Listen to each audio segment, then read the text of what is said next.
Tu sais, lectrice, parfois, souvent même, on se demande bien ce que l'on peut dire face à l'absurdité du monde. Que pourrais-je bien encore prêcher qui ne soit pas totalement vain? Je crois que chacun s'est posé la question plusieurs fois dans sa vie, dans divers cadres. J'aimerais te présenter un bref extrait de l'évangile de Luc, chapitre 2, versets 34 et 35, ici dans la nouvelle édition de Genève de 1979. Siméon les bénit et dit à Marie, sa mère, « Voici, cet enfant est destiné à amener la chute et le relèvement de beaucoup en Israël, et à devenir un signe qui provoquera la contradiction, et à toi-même une épée te transpercera l'âme, afin que les pensées de beaucoup de cœurs soient dévoilées. » Fin de citation. Ici, nous sommes au moment où Marie et Joseph présentent Jésus au temple et Siméon, qui est le prêtre en place alors, déclare de grandes prophéties, tout comme la prophétesse Anne par la suite. Note ici, lectrice, qu'il y a dans l'Évangile de nombreuses paroles prophétiques, de nombreuses personnes qui reçoivent l'Esprit et ses révélations. Cela n'est pas réservé à l'Ancien Testament. Autant d'arguments pour dire que l'interdiction de prophétie et d'oracle est une création ultérieure. Passons. Donc, Siméon nous autorise ici à constater que le monde est pour toujours composé de contradictions et que Christ n'est nullement venu unifier quoi que ce soit, mais révéler ces contradictions. Révéler ce qui est caché dans les cœurs et les esprits. À l'heure où j'écris ceci, nous sommes exactement confrontés à cela sur la scène internationale. Nous sommes face à nos propres contradictions, parfois obligés de trancher ou d'embrasser ces contradictions, comme je le disais tout à l'heure. Comme je le disais plus haut également, nous en sommes rendus à des périodes où, en toute honnêteté, ce qui est caché au fond de nos cœurs nous est révélé à nous-mêmes. Nous sommes confrontés à des questions qui ne nous auraient peut-être jamais traversé l'esprit, auxquelles nous n'aurions jamais pensé devoir répondre, et soudainement, puisque nous avons à vivre avec notre foi dans la cité, puisque nous avons traversé les 3 Galilées, nous avons à choisir et œuvrer. Là encore, tout cela est vertigineux, je le sais. Mais au fond, ne passons-nous pas foncièrement notre vie à faire des choix quoi qu'il arrive? Nous avons seulement pris l'habitude de considérer le fait de ne pas choisir et ne pas penser comme étant des choix légitimes.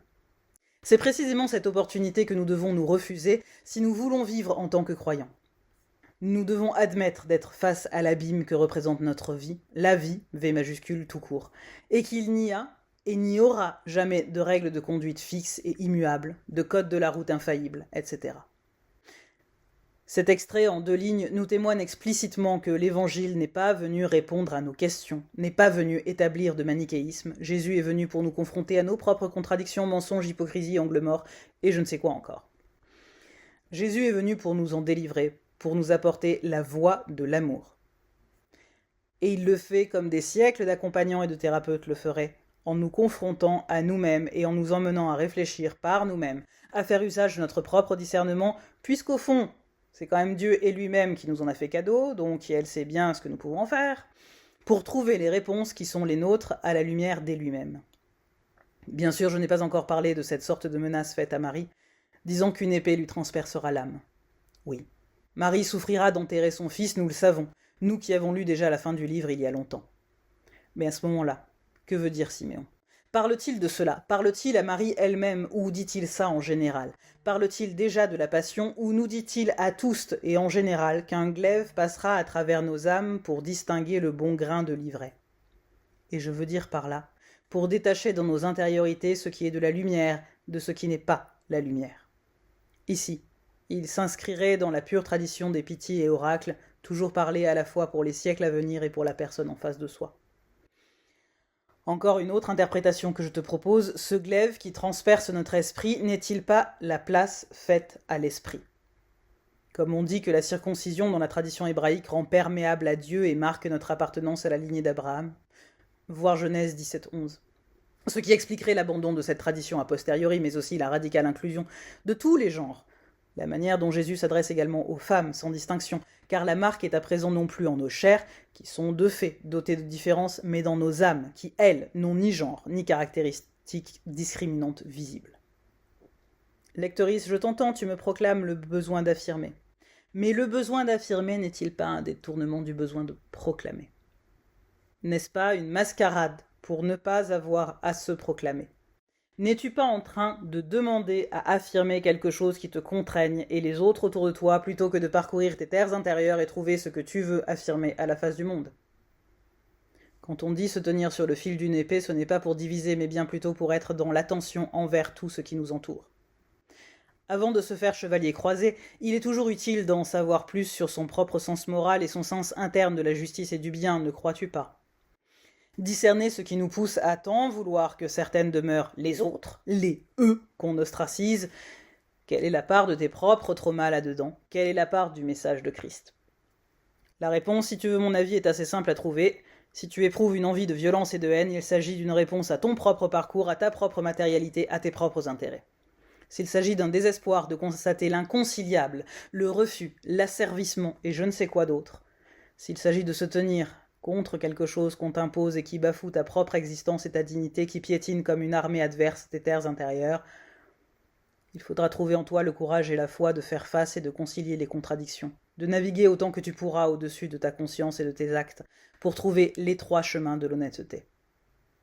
Plus encore, car je sais très bien, lectrice, que la seule impression d'être dans l'honnêteté vis-à-vis de soi-même et de Dieu ne nous soutient pas aussi longtemps dans nos vies qu'on le voudrait. Aller chercher la réconciliation et la validation au cœur de soi-même. Le discernement nous ouvre une nouvelle sécurité intérieure, celle d'y avoir trouvé l'esprit, bien entendu, sans jugement et en plein amour. Lui qui est là et tout amour.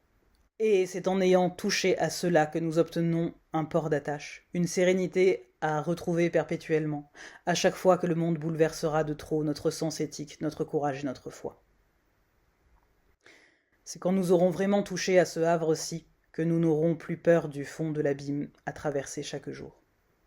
Ce n'est peut-être pas pour rien que nous avons en héritage ce Dieu trinitaire, pour plus de stabilité, pour affirmer encore et toujours que Dieu est en nous, parmi nous et partout à la fois. Pour affirmer que nous aussi, nécessairement, existons dans une infinité de dimensions en même temps. Non seulement dans notre passé, notre présent, notre futur, mais aussi dans notre imaginaire, dans le ventre de Dieu, dans la citoyenneté du royaume, dans notre identité par rapport à la cité et tant d'autres choses. Dieu trinitaire est pourtant unique et indivisible, et la porte d'entrée la plus évidente et la plus définitive à la pensée postmoderne sur nos identités. Dieu est triple et un.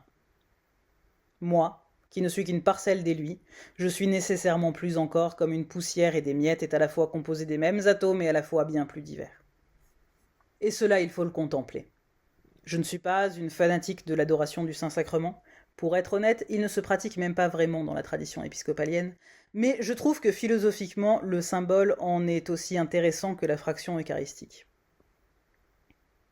Nous sommes invités à contempler une tranche de pain, pour être prosaïque, qui est la présence de Christ parmi nous. Réel ou symbolique, je te laisse libre de choisir. Nous regardons cela et bien entendu, nous voyons à la fois la réalité physique et ce qu'elle exprime de l'invisible. Mais rarement nous ouvrons-nous au fait qu'il s'agit d'un fragment de matière, et que lorsqu'on le rompt encore pour le distribuer à toute l'assemblée, il ne change nullement en essence, il se multiplie parmi nous. Rien n'appauvrit la présence fragmentaire de Dieu à nos côtés. Elle s'enrichit de cette multiplicité instaurée dès la scène. Christ nous ordonne de continuer à rompre le pain en sa mémoire, non pas pour le diviser, mais pour que dans chaque parcelle de la multiplicité humaine, nous soyons témoins de son irrévocable présence. Par ce signe, Yel nous invite à concrètement considérer ce qui nous unit en humanité et que malgré toute notre volonté, parfois, nous ne pouvons pas nier. Nous sommes pour toujours tous à la même table de Dieu. Que les autres convives nous plaisent ou non. Et nous avons pourtant l'autorisation de nous éloigner de celles qui ne reçoivent pas notre lumière et notre vérité. Paradoxe, contradiction là encore, Siméon nous l'a dit, il n'y a que cela dans notre vie, qu'elle soit terrestre ou spirituelle, si tant est que l'on puisse les opposer, ce que l'incarnation de Christ nous défend en réalité. Car au fond, ce trou béant de la vie qui nous fait si peur, cet infini de choix quotidiens, de décisions, de messages à délivrer, si nous en avons peur, est-ce parce qu'elle nous juge réellement ou est-ce notre conscience ou toute autre construction qui nous juge?